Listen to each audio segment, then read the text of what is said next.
নোয়াখালীর সেনবাগে চলছে ক্রিকেটপ্রেমীদের হৃদয় ছুঁয়ে যাওয়া প্রতিযোগিতা রাষ্ট্রপতি জিয়াউর রহমান স্মৃতি পৌর ক্রিকেট লীগ ২০২৫। শুক্রবার বিকেলে অনুষ্ঠিত হয় টুর্নামেন্টের বহুল প্রতীক্ষিত ষষ্ঠ ম্যাচ, যেখানে মুখোমুখি হয় দুই শক্তিশালী দল ফ্রিডম 24 ও জায়ান্ট ক্রিকেটার্স। বিস্তারিত থাকছে ব্যুরো চিফ নোয়াখালী প্রফেসর ড মোহাম্মদ আবু নাসের এর পাঠানো ভিডিও প্রতিবেদনে। টসে জিতে প্রথমে ব্যাট করার সিদ্ধান্ত নেয় ফ্রিডম 24। ইনিংসের শুরুতেই দলের ওপেনার আকরাম ঝড় তোলে।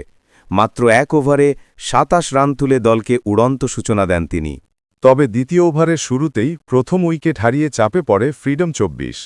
পরপর দ্রুত উইকেট পতনে ৪৭ রানে ৬ উইকেট হারিয়ে বিপর্যয়ে পড়ে দলটি। তখনই মাঠে নামেন দলের ভরসা রনি। এ যেন রুদ্ধশ্বাস ইনিংস। মাত্র ২০ বলে ৬১ রান, ৭টি ৬ আর ৪টি ৪।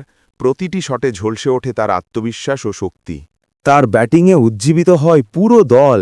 দর্শক সারিতে তখন শুধু একটাই নাম, রনি, রনি, রনি। নির্ধারিত ১০ ওভার শেষে ফ্রিডম 24 স্কোর বোর্ডে তোলে ১৩৫ রান। জায়ান্ট ক্রিকেটার্সের বোলারদের জন্য এটি ছিল এক দুঃস্বপ্নের ইনিংস। জবাবে ব্যাট করতে নামে জায়ান্ট ক্রিকেটার্স। তাদের ওপেনাররাও দেখান আক্রমণাত্মক মনোভাব। প্রতিটি বলে উত্তেজনা, প্রতিটি রান যেন জীবন মৃত্যুর লড়াই। ইনিংস গড়াতে থাকলে ম্যাচ চলে আসে শেষ ওভারে। জয়ের জন্য দরকার মাত্র ১৩ রান, হাতে রয়েছে ৫ উইকেট। ঠিক তখনই অধিনায়ক সুমন বল হাতে নেন দায়িত্ব। অভিজ্ঞতার ছোঁয়ায় তিনি যেন জাদু ছড়ান। ১ ওভারে মাত্র ১০ রান দিয়ে তুলে নেন গুরুত্বপূর্ণ ১ উইকেট, আর সেটিই বদলে দেয় ম্যাচের চিত্র। অধিনায়ক সুমনের নিখুঁত পরিকল্পনা আর রনির ব্যাটিং নৈপুণ্যে ভর করে ফ্রিডম 24 ছিনিয়ে নেয় রুদ্ধশ্বাস জয়। ম্যাচ শেষে আয়োজিত হয় সংক্ষিপ্ত পুরস্কার বিতরণী অনুষ্ঠান। ম্যান অব দি ম্যাচ নির্বাচিত হন বিস্ফোরক batsman Roni.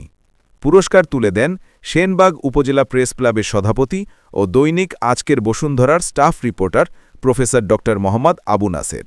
Roni man of the match পেয়ে সেখানে রনি বলেছিলেন, দল চাপে ছিল, আমি শুধু নিজের খেলা খেলেছি। দর্শকদের সমর্থনই আমার প্রেরণা। অধিনায়ক সুমন তার বক্তব্যে বলেন, শেষ ওভারে আত্মবিশ্বাস ছিল, আমরা হারতে আসিনি, জিততে এসেছি। এবং প্রফেসর ড মোহাম্মদ আবু নাসের তার বক্তব্যে বলেন, এই টুর্নামেন্ট শুধু খেলা নয়, তরুণদের অনুপ্রেরণার কেন্দ্র। এমন খেলোয়াড়রাই ভবিষ্যতে দেশকে এগিয়ে নেবে।